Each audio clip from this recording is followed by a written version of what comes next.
Hey, what's up, guys? It's Austin from Know Your Music, and I know I'm not sitting at the desk with the records behind me. Now I've got a back window and some headrests here, but I'm gonna give you a review anyway because it's time. Okay, I haven't done it in a long time now, and it's time for another one. And because as I'm sitting here in my car, I just got done listening to this. There's no way. If you guys can see that, I'm gonna be really impressed. Anyway, let me tell you what this album is. This is Unleashed by Skillet. Okay, this is this year's album, 2016. This is their latest.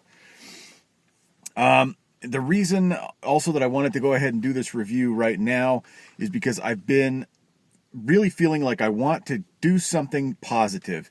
I feel like there's been a few albums lately where I've kind of had to tear them down a little bit, and sort of give you guys like the bad news. So I've got one in my hands now, and still in my CD player, coincidentally enough, that I've found is 100% lyrically clean all the way through start to finish. Okay? We'll run through these tracks for you real quick here, but first let me just start by saying this is probably the heaviest album Skillet has ever done.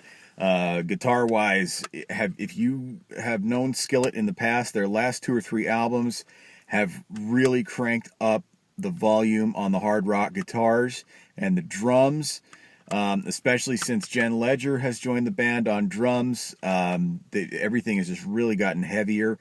This one is their heaviest yet. So if you are looking for something heavy and clean, this is exactly what you're looking for. Okay. Second thing, Jen's vocals on this one are a lot more prominent.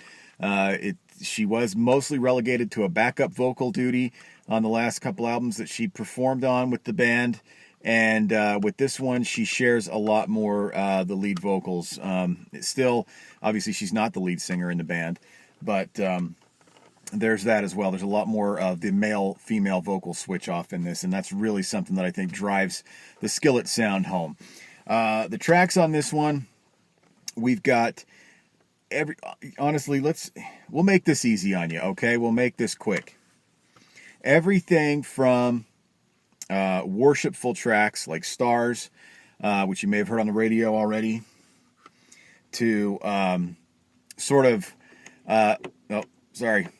Oh, there, can you see me now? Okay. To not like that's any better, that little tiny light behind my head. If you can see me, good. If not, at least you can hear what I'm saying. So anyway, there's also tracks on here like Feel Invincible, sort of like, Nothing Can Bring You Down.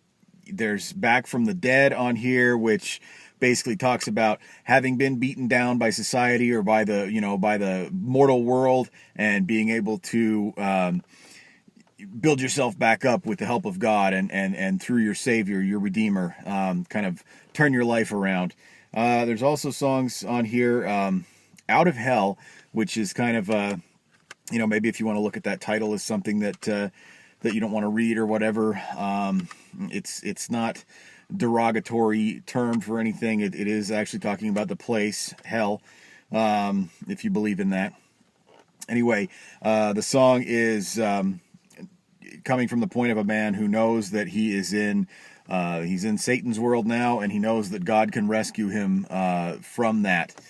Other songs, just Watching for Comets, a very spiritual song. The only one that kind of struck me as a little bit odd as far as the way the flavor of this album goes is called Saviors of the World. Coming from a band who is Christian and does songs, worship songs and things like that, and they even pray in their concerts and things like that. They make no bones about the fact that they're a Christian band, but the fact that they use the word "save yours" as opposed to "savior," and the song just kind of talks about doing the work of God down here on the earth. So maybe just incorrect terminology. If you want to just take it that way, that's really the only thing. They're not trying to be blasphemous or anything like that on here. Anyway. Really, though, lyrically, obviously, this is a start-to-finish clean album. There's no dirty language. There's no innuendo. There's no... they don't skate around issues to kind of disguise what it is they're singing about. They really bring it straight forward, so you're not going to have... if the kids are in the car with you, they're not going to be saying, what are they talking about right there? You know, could that have a double meaning even? And you're not going to have a hard time explaining it to them, even if they do come to you with these questions. This album is really something that if you are a hard rock family, if you've got kids that are into this hard rock music, and you want to just be able to put a CD in the CD player, or you know, open up the entire MP3 and just push play and let it go, this is the album for that. Okay.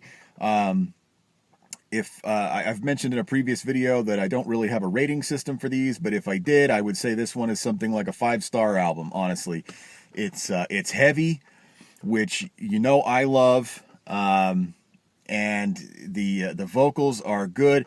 The lead singer of the band does have a little bit of a gravel to his voice, but as opposed to yelling, he just hits a higher register, and it really, as opposed to taking away from the music, it, I think, adds something to it. So it's not like a screamer, heavy metal singer, that kind of thing. This is you really, maybe even something you want to just pick up and listen to. Just preview a couple of tracks, really, and you kind of get an idea of the overall sound of this band. And if it's something that sounds like a mellow track, it's got some strings or whatever behind it, just know that it's that type of sound, but it's heavy. Okay, it's going to be driven with guitars, especially they've got a newer guitar player who's been around for 2 albums now, who's really cranked up the sound on his end, and also the keyboard player who has started playing rhythm guitar here and there. It almost sounds like there might be 2 guitars on just about every track. Now, whether that's, you know, in the studio, if that's double tracked with Seth just playing all the guitars himself. Look at this, has been a constant, or not a constant, a common issue with this camera lately with my, look at, there it goes again. Anyway, and you see there's my hand again.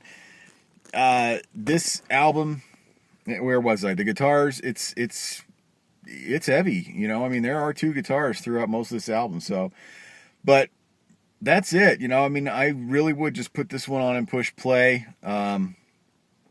If I was to give you something to listen to that might be like this, but not quite as heavy, I could steer you towards some of the earlier Skillet albums. If you look at anything prior to maybe 2002 from these guys, they've been around for a long time, then you're going to get this, you know, this type of lyrical content and the overall sound of it, but the guitars are not quite as prevalent. They're not as heavy in the earlier albums. So that's something that you could throw on instead.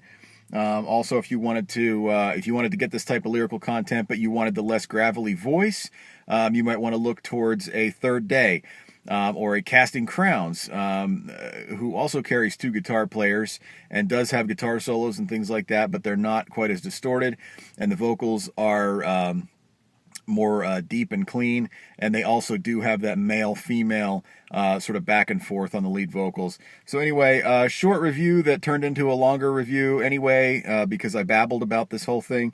But really, I'm happy. I'm very pleased with this album, and I really think that you will be too if this is the type of thing that you're looking for. This does not disappoint.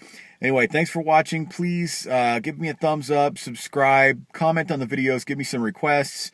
Facebook, search Know Your Music, and look for the logo. And I will talk to you guys again very soon. Thank you.